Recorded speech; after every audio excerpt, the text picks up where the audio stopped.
Hey everyone, welcome back to the channel. Today, we're exploring a fascinating aspect of Daenerys Targaryen's journey in Game of Thrones, how she was able to control not one, but 3 dragons. This is especially intriguing when we compare it to the dragons and dragon riders in House of the Dragon. So let's get into it.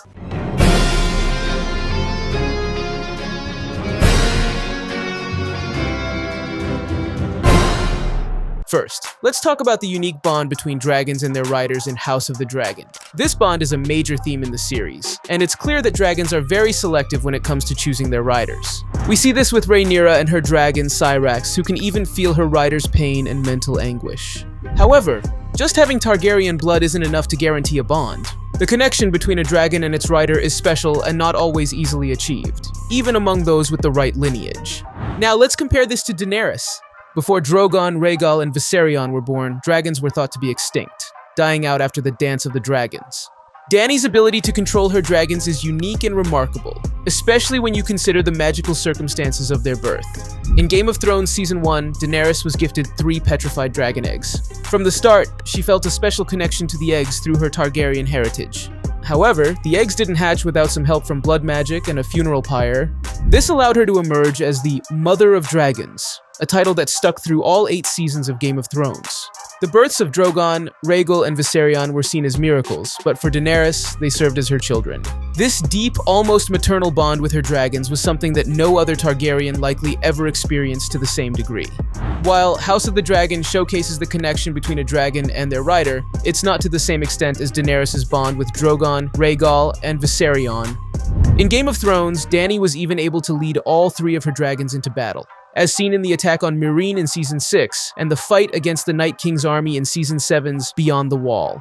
However, even Dany couldn't fully control her dragons all the time. As they started growing, their reckless nature led to Daenerys locking up Rhaegal and Viserion in the Great Pyramid to prevent them from causing harm.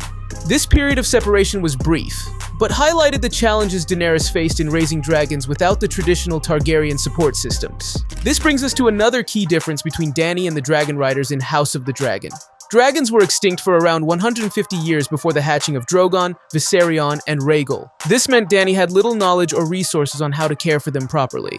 In contrast, in House of the Dragon, the Targaryens have established dragon keepers, designated living areas for the dragons, and proper equipment like saddles and straps for easier riding. Dany didn't have these luxuries and had to resort to flying bareback on Drogon whenever she took to the skies. Let's also look at how Dany's dragons compare to the dragons in House of the Dragon in terms of size, strength, power, and experience. Dany's dragons are much younger and smaller than the older dragons of House of the Dragon, like Meleys, Vhagar, and Vermithor. Drogon, while depicted as slightly too big for his age in the show, would still be dwarfed in comparison to these legendary dragons.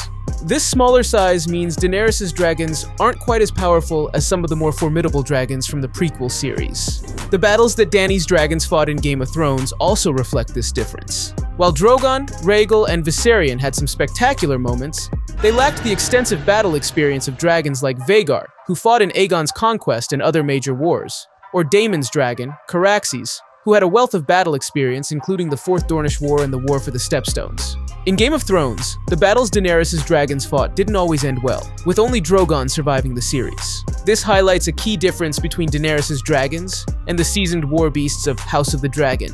In conclusion, Daenerys' ability to control her 3 dragons is a testament to her unique bond with them, forged through magical circumstances and deep emotional connections. While she faced significant challenges due to the extinction of dragons and lack of traditional Targaryen support systems, she managed to achieve something truly remarkable.